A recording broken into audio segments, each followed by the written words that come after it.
just wanted to take a few minutes to share a few things with you.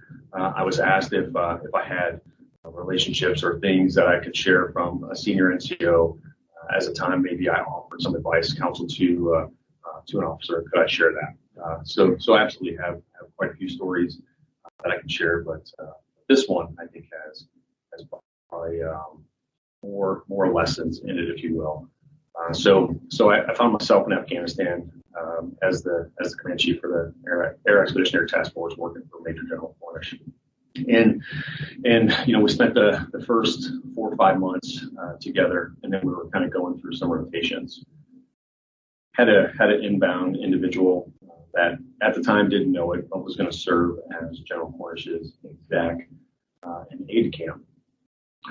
Individual wasn't overly excited about that position when they first got on the ground. So like any good leader, took the individual out to lunch and just had a conversation with him.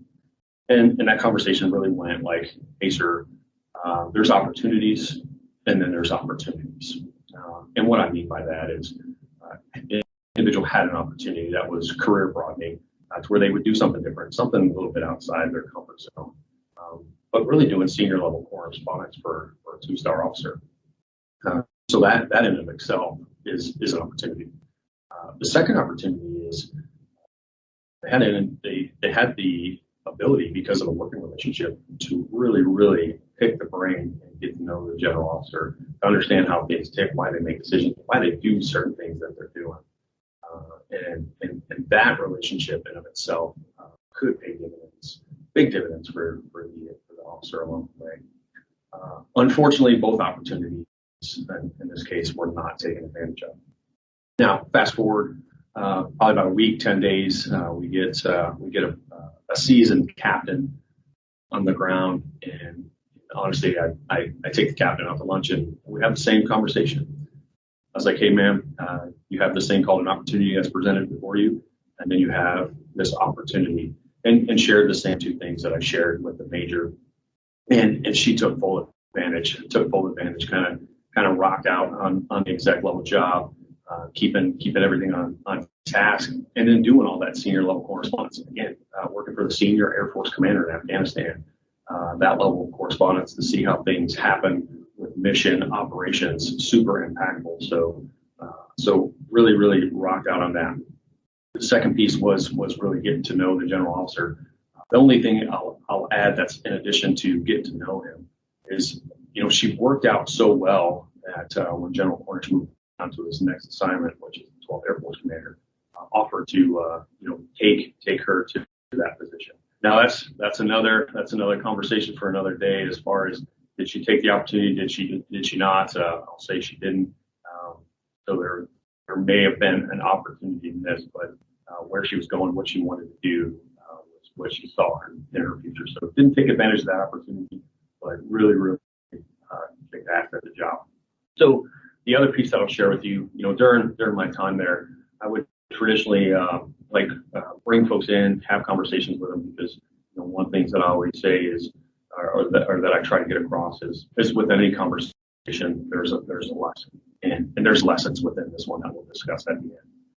But the piece to this that I want to talk through is, it was the exec, it was the chief of staff, over Colonel, myself. So we had a situation with a staff sergeant there that she thought certain tasks were above her pay grade, which in all actuality the previous person conducting the task was a master sergeant. So not sure why she thought that, but had a personal agenda why she was over there as far as things that she wanted to get done and how she wanted to do it. Just didn't like the job that we offered her. Now, I have all this personal information or things about the story, but it came time to make a decision as far as what needed to happen. So I approached the commander, initially said, hey, I would like to bring in the chief of staff and the exec. He's like, why, chief? You set me up? I was like, absolutely not, sir, not set you up. I said, but there's a lesson that I'd like to see come out of this. And he's like, okay. So he had no issues with me bringing him in. So as we went in, I laid the facts out as far as what would happen or what had happened, and what we thought would have been the right course of action. And then he asked the question, and oddly enough, it was a question that I told the chief of staff and the exec. I was like, his first question is going to be, what does the member want? And rightfully so, a lot of leaders will ask that question. So after that, what that did though, that it went from not just a fact-based conversation, but more of, here's some of the personal stuff, here's some of the personal agenda that's going on, and then how do we get to the end result? So after sharing that with them, we decided to move the member into a requirement. That was not the task that was initially given to her at hand. The task that she thought was beneath her. Oddly enough, as the three of us, chief staff, exec, and myself, all three of us kind of were in agreement that member needed to stay and execute the job that she was assigned. But when General Cornish made the decision to move her to a different requirement, it was important. It was important for them, the colonel and the exec, the captain, to see that. Although I didn't necessarily agree with the decision, I was going to execute. So that was the lesson there. So folks, that's my story, and then to kind of sum up the lessons from this. So the first one is opportunities. They typically don't come knocking when you want them. Sometimes they're not the opportunity that you want. But if you don't take advantage of the opportunity, you don't take the advantage to grow, you might not know what you're missing. In this situation, I truly believe that the major was presented an opportunity that he totally passed up and could have forged that relationship with the general officer, who I think, my personal opinion, will probably be wearing 4 stars one day. And if and when that happens, the major would have had a personal relationship with somebody that he could have leaned into to kind of help him out in his career. So folks, you never know when those opportunities are going to come knocking. The second one is really mission execution for senior NCOs, but really for everybody. When our senior commanders or when commanders make decisions, it's just time to execute. And I needed the colonel and I needed the captain at the time to see that despite my personal involvement and where I was tied to this story, when the general made the decision, I was going to execute, and we did just that. So folks, sometimes we get caught up in the commander should have made the decision X, Y, or Z and went that way. I'll typically tell you, as a chief, I definitely got to say. Doesn't always mean I get my way, but it's those perspectives that when they're joined together, we can make the best decisions for our Air Force and execute the mission.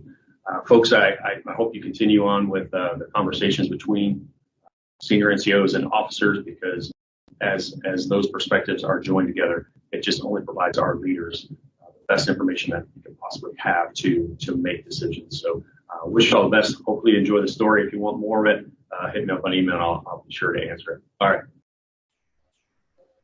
Howdy, I'm Colonel Ricky Mills, Commandant of Squadron Officers School, and I wanted to welcome you to Combined Ops Day. Something very significant that occurs every Friday, and that's down there at Lackland Air Force Base in San Antonio, Texas. And that significant event is the graduation of our basic military training airmen. Every Friday, over 600 airmen graduate from BMT. And exactly 3 years ago, I had the distinct honor to go down to Lackland Air Force Base and be the presiding officer for a BMT graduation. A day earlier, my command chief and I got to go there early in the morning and participate in what they call the Airman's Run. Every flight runs in formation on a 1.5 mile or a 2 mile run, and it culminates at a stadium where there are parents, family members, loved ones there to greet all of the trainees as they cross the finish line.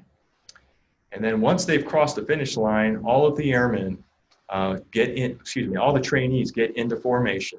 And that is the first time when their military training instructor then gives them the airman's coin, where for the first time they are no longer referred to as trainees, and they have now earned the title airman in the world's greatest Air Force. The next day on a Friday morning is when they graduate on the parade field.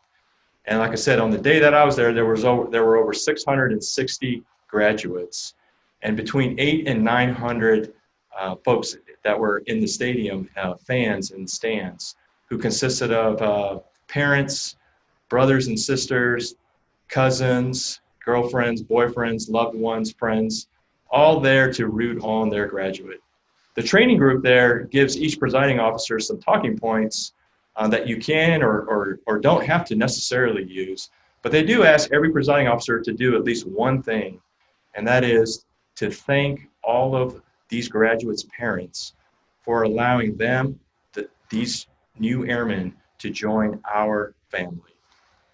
And that ever since that moment, I've constantly thought about this responsibility that we all share to treat every one of these airmen and take care of every one of these airmen as if they were our family members. And I think it's noteworthy to think about this during our Combined Ops Day, because our enlisted personnel they are the backbone of the United States Air Force as well as the U.S. Space Force. In the Air Force alone, our enlisted personnel make up 80% of the active duty force. And our national defense strategy talks about how in the future we need to be able to outthink, outsmart, out-innovate, and out-partner our adversaries. Without a doubt, our asymmetric advantage is our people. And I would argue that what makes our people and what makes our force the greatest force in the planet is the quality of our enlisted force. You see, our enlisted force are distinct from all other militaries, in my belief, in three ways. The first is all of them are volunteers. We do not have any conscripts in the U.S. Air Force or the U.S. Space Force. Number two, they are smart, well-trained, and educated. And number three, they're empowered. They're empowered like no other military on the planet. And with that comes this responsibility for me and all of you, our senior non-commissioned officers, our junior officers, our civilian airmen. We have this responsibility now to take care of them as if they are part of our family. And we all know that this is not an individual sport, that we're in a team sport. And in that team sport, for our junior officers, we get to rely on the expertise of our senior non-commissioned officers. And I think that's what makes this day so special.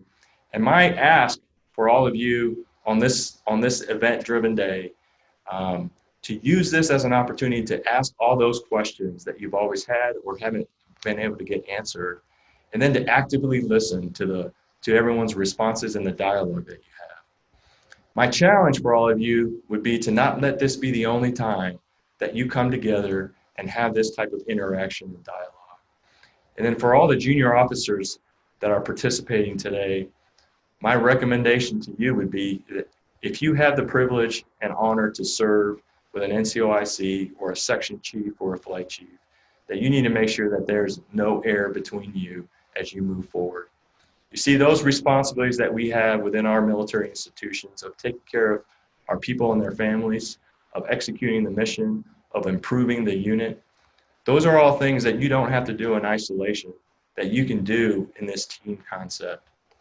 Our senior NCOs, I think, are especially valuable because in their enlisted force structure handbook, or the Brown Book as I've always known it, it tells you that their primary focus is mission accomplishment, just like it is for a squadron commander.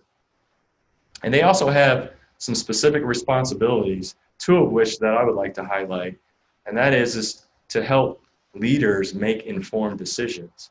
And they have this other responsibility to deliberately develop not just enlisted personnel, but our company grade officers. So with that, I think this is a great opportunity to see our senior NCOs in action. And I wish you all the best and continued success as you move forward.